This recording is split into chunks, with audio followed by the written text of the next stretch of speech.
The White House is pushing back against assertions that some key U.S. officials were caught by surprise when Press Secretary Sean Spicer issued a written warning to Damascus that Syrian President Bashar al-Assad and his military will pay a heavy price if they conduct another chemical weapons attack. I can tell you that leadership from the State Department, DOD, DNI, the CIA, as well as members of the administration within this building were part of that process from the very beginning and fully aware.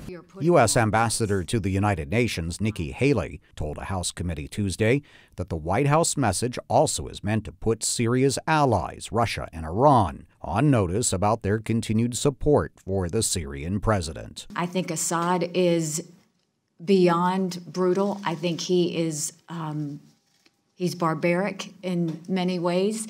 I don't see a healthy Syria with Assad in place. Assad on Tuesday showed no sign of being cowed by the American posture. He visited a Russian airbase in his country, accompanied by Russia's Armed Forces Chief of Staff.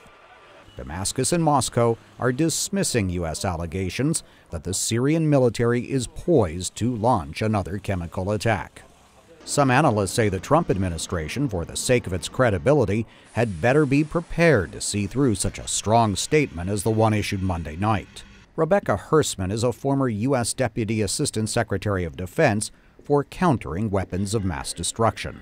It doesn't leave a lot of latitude for the president in terms of his ability to respond depending upon what happens and what scale of event or attack may or may not occur. President Trump has already demonstrated his willingness to order military strikes against Syria, as he did in April following a Syrian chemical weapons attack.